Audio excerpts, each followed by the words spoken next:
হায় আল্লাহ, মানুষের এই ঋণ পিন আমি কেমনে দেবো? কত আশা কইরা এই আলু গৃহস্থী করছি, দুইটা পয়সার মুখ দেও। এখন তো আলুর কোনো দাম নাই, আমি মানুষের দেনা কেমনে দেবো? আল্লাহ, তুমি একটা উপায় কইয়া দাও, আমার একটা উপায় কইয়া দাও।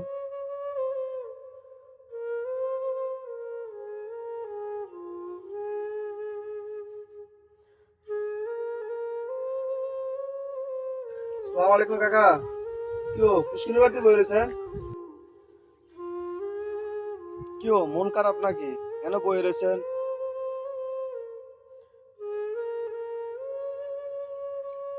সারা বছর গাদার মতন খাইটা আলু গৃহস্থী করলাম, এখন নিজের কাছে কোনো ক্যাশ ক্যাপিটাল আসিল না। মানুষে বুদ্ধি দিল, কয় কিস্তি উড়াইয়া কিছু সুদে টিয়াই না আলু গৃহস্থী করো, আলু গৃহস্থী করলে ভালা, তুমি উঠতে যাইতে পারবা, তোমার সংসারের অভাব আর থাকতো না। এই লোভে মানুষের থেকে সুদে আসলে টিয়াই না এই আলু গৃহস্থী করছি। এখন আমি কই যাবো, কোনো উপায় বুদ্ধি পাইতেছি না। তো ওই আলু বেচছেন নি? মানে কি তোর আলু? বাজারও নিছিলাম, মানুষে আদাম সাদাম কয়, কোনো দর নাই। বস্তা মাংনা বেচে এলে আইতাম পারি, আলু বেচেও মানুষ টিয়ে দিতাম না, লেগে আলুরে হিরে লই আইছি। ওই জাগত থেকে টিয়া আনছে, তারা কি এখন আপনারা ছাপ দিছে নাকি? আইয়ে প্রতিদিন একজন একজন করে আইয়া কয় লাভের টিয়া দেন, কেউ কয় সুদের টিয়া দেন। আমি কি আলু বেচছি নি, তা করে আমি টিয়া দেবো কোথেকে? কিন্তু ঘরও চাইল নাই, বউ বাচ্চারে কি খাওয়ামু চিন্তায় কুলাই না। কিন্তু হাটে বাজারে গেল, মাইসে ধরে দাঁড়ালো তো টিয়ার লেগে, আলুটি ব্যস্ত আনলো তো মাইসের দেনাটি দিয়ে আজই রইতাম। কাকা, আপনার মতন কৃষক আল্লাহর রহমতে আঙ্গরে খাওয়ায়।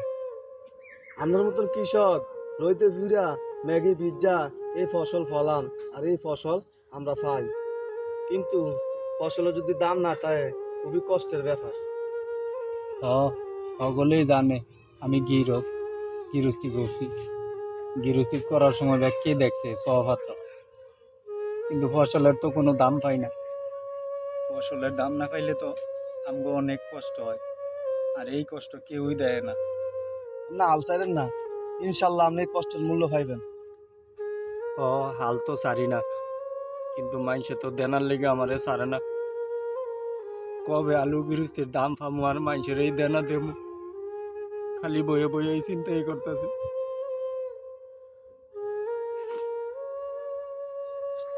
মাইসে উদয় এই আওলাইটা টের লেগে, সুদের টের লেগে হাটে বাজারে বেজ্জুতি করে। চিন্তা করতেছি কেমনে মানুষের এই বেজ্জুতির হাতের থেকে বাঁচতে পারবো। যদি আলু গৃহস্থির কোনো দাম না হয়, তাহলে তো আমি মানুষের টিয়া দিতে পারতাম না। আপনি কাঁদেন না কাকা, আল্লাহর উপরে ভরসা রাখেন। আল্লাহরে ছাড়া আপনার এই বিপদের থেকে কেউ উদ্ধার করতে না।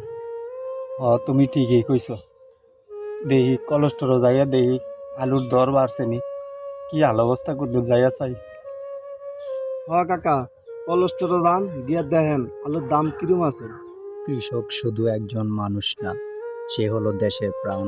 তার ঘামে, তার পরিশ্রমে, তার ত্যাগে আমাদের ঘরে ভাত ওঠে।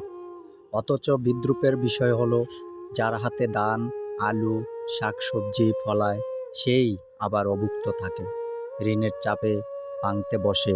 কৃষকের ঘামে সোনার ফসল হয়, কিন্তু সেই ফসলের ন্যায্য মূল্য সে পায় না। সমাজ শুধু তার কাছ থেকে চায় দেনা শোধ করতে, কিস্তি দিতে, কিন্তু কেউ ভাবে না তার কষ্ট, তার কান্না। একজন কৃষক বাঁচলে হাজারো পরিবার খেতে পায়। ভিডিওটি ভালো লাগলে ইউটিউব চ্যানেলটি সাবস্ক্রাইব করবেন এবং ফেসবুক পেজে একটি ফলো দিবেন এবং আমাকে কমেন্টসে অনুপ্রেরণা দিবেন। আপনাদের অনুপ্রেরণায় আমি নতুন নতুন ভিডিও বানাতে সহায়তা পাই। ধন্যবাদ সবাইকে।